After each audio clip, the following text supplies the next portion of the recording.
ಬಿಜೆಪಿಯೊಳಗೆ ಮತ್ತೆ ಕಾಣಿಸಿಕೊಂಡ ಹೊಂದಾಣಿಕೆಯ ಕೊರತೆ. ರಾಜ್ಯಾಧ್ಯಕ್ಷ ವಿಪಕ್ಷ ನಾಯಕರ ನಡುವೆ ಒಮ್ಮತ ಅನ್ನೋದು ಮೂಡ್ತಾ ಇಲ್ಲ.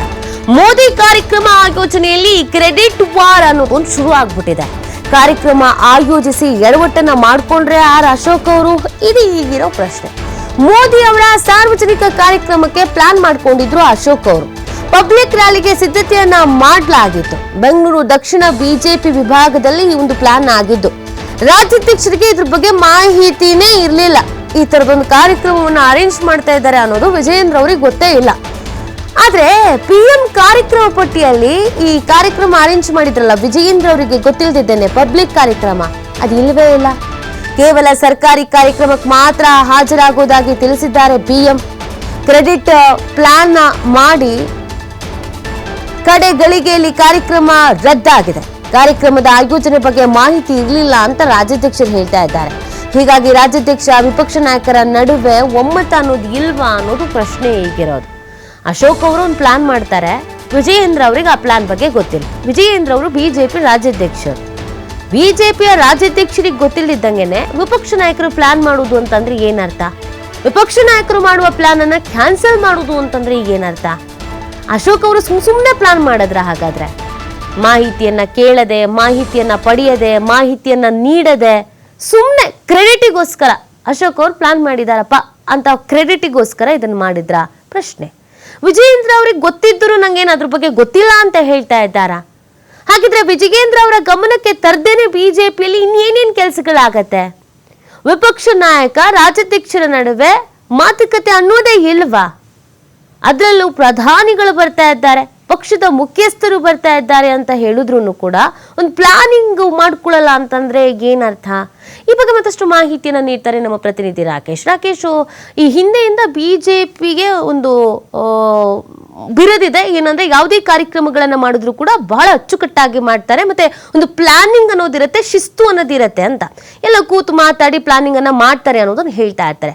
ಬಟ್ ಇತ್ತೀಚೆಗೆ ಯಾಕೋ ಗೊತ್ತಿಲ್ಲ, ತಾಳ ಮೇಳ ಯಾವುದು ಹೊಂದಾಣಿಕೆ ಆಗ್ತಾ ಇಲ್ಲ. ಅಧ್ಯಕ್ಷರಿಗೆ ಗೊತ್ತಿರೋ ವಿಚಾರ ವಿಪಕ್ಷ ನಾಯಕರಿಗೆ ಗೊತ್ತಿಲ್ಲ, ವಿಪಕ್ಷ ನಾಯಕರಿಗೆ ಗೊತ್ತಿರುವ ವಿಚಾರ ರಾಜ್ಯಾಧ್ಯಕ್ಷರಿಗೆ ಗೊತ್ತಿಲ್ಲ. ಪ್ರಧಾನಿಯವರೇ ಆಗಮಿಸ್ತಾ ಇದ್ರು, ಏನ್ ಕಾರ್ಯಕ್ರಮ ಏನ್ ಪ್ಲಾನ್ ಅನ್ನೋದು ಗೊತ್ತಿಲ್ಲ ಅಂತ ಅಂದ್ರೆ ಏನಾಗ್ತಿದೆ? ಹಾಗಿದ್ರೆ ಇವರು ಮಾತುಕತೆನೆ ನಿಂತು ಹೋಗ್ಬಿಟ್ಟಿದ್ಯೋ ಅಥವಾ ಸೀಕ್ರೆಟ್ ಆಗಿ ಪ್ಲಾನ್ ಮಾಡಿ ಕ್ರೆಡಿಟ್ ತೆಗೆದುಕೊಳ್ಳೋಣ ಅನ್ನೋ ಪ್ಲಾನ್? ನೀತಿ ಬಿಜೆಪಿಯ ಒಳಗಿನ ಈಗಿನ ಸದ್ಯದ ಪರಿಸ್ಥಿತಿಯಲ್ಲಿ ಹಿಂದೆ ಹೇಳದಂತೆ ಎಲ್ಲವೂ ಸರಿ ಇಲ್ಲ ಅನ್ನುವಂತಹ ವ್ಯವಸ್ಥೆ ಅಲ್ಲಿ ಓಡಾಡ್ತಿದೆ ಅನ್ನುವಂಥದ್ದು ಗೊತ್ತಾಗ್ತಾ ಇದೆ. ಪ್ರಧಾನಿ ಮೋದಿಯವರ ಕಾರ್ಯಕ್ರಮ ಆಯೋಜನೆ ಮಾಡುವ ವಿಚಾರದಲ್ಲಿ ಆಗಿದ್ದಂತಹ ಕೆಲವೊಂದಷ್ಟು ಲೆಕ್ಕಾಚಾರಗಳು ಈಗ ಬದಲಾಗಿ ಹೋಗ್ತಾ ಇದೆ. ಸೊ ಈ ಹಿನ್ನೆಲೆಯಲ್ಲಿ ಪಕ್ಷದ ಒಳಗಿನ ವಿಶ್ವಾಸಾರ್ಹತೆಯ ಕೊರತೆ ಅಥವಾ ಹೊಂದಾಣಿಕೆಯ ಕೊರತೆ ಅಥವಾ ಕ್ರೆಡಿಟ್ ವಾರ್ ಈ ವಿಚಾರಕ್ಕೆ ಸಂಬಂಧಪಟ್ಟ ಹಾಗೆ ಒಂದಷ್ಟು ವ್ಯತ್ಯಾಸಗಳಿವೆ ಅನ್ನೋದು ಮತ್ತೊಮ್ಮೆ ಸಾಬೀತಾಗ್ತಾ ಇದೆ. ಜೊತೆಗೆ ಬಣ ರಾಜಕಾರಣದ ವಿಚಾರದಲ್ಲಿನ ಮೇಲಾಟಗಳು ಇವೆಲ್ಲವನ್ನು ಮಾಡಿಸ್ತಾ ಇದೆ ಅನ್ನುವಂಥ ಮಾತು ಒಂದು ಕಡೆ ಕೇಳಿಬರ್ತಾ ಇದೆ. ಪ್ರಧಾನಿ ನರೇಂದ್ರ ಮೋದಿಯವರು ಈ ತಿಂಗಳ 10ನೇ ತಾರೀಕಿನಂದು ಬೆಂಗಳೂರಿನ ಹಳದಿ ಮೆಟ್ರೋ ಮಾರ್ಗವನ್ನು ಉದ್ಘಾಟನೆ ಮಾಡೋದಕ್ಕೋಸ್ಕರ ಬರ್ತಾ ಇದ್ದಾರೆ. ಸೊ ಈ ಕಾರ್ಯಕ್ರಮ ಸರ್ಕಾರಿ ಕಾರ್ಯಕ್ರಮವಾಗಿದೆ. ಇದಾದ ನಂತರದಲ್ಲಿ ಅವರ ಉಳಿದ ಸಮಯವನ್ನು ಪಕ್ಷದ ಮತ್ತು ಕಾರ್ಯಕರ್ತರ ವಿಚಾರಕ್ಕೆ ಸಂಬಂಧಪಟ್ಟಾಗೆ ಬಳಸ್ಕೊಳ್ಬೇಕು ಅನ್ನುವಂಥ ಒಂದು ಪ್ರಯತ್ನವನ್ನು ಬೆಂಗಳೂರು ದಕ್ಷಿಣ ವಿಭಾಗದಿಂದ ಬಿಜೆಪಿಯ ಬಳಗ ಮಾಡಿತ್ತು.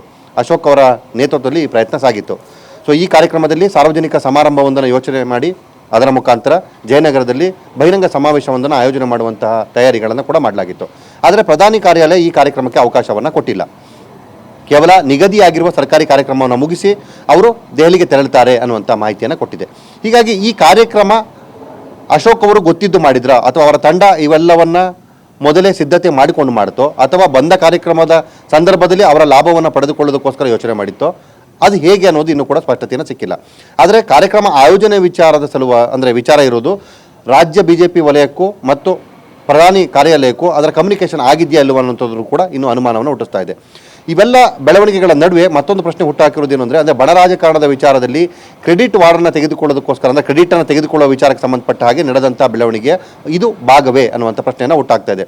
ಸಂಸದ ತೇಜಸ್ವಿ ಸೂರ್ಯ ಅವರು ಹಾಗೆ ಕೇಂದ್ರ ಸಚಿವ ಪ್ರಹ್ಲಾದ್ ಜೋಶಿ ಅವರು ಮೋದಿಯವರ ಕಾರ್ಯಕ್ರಮದ ನಿಖರತೆಯನ್ನು ಹೇಳಿದರು. ಅಂದರೆ ಮೋದಿಯವರು ಬರ್ತಾರೋ ಬರೋದಿಲ್ಲ ಅನ್ನೋದನ್ನು ಅವರಿಬ್ಬರು ಹೇಳಿದರು.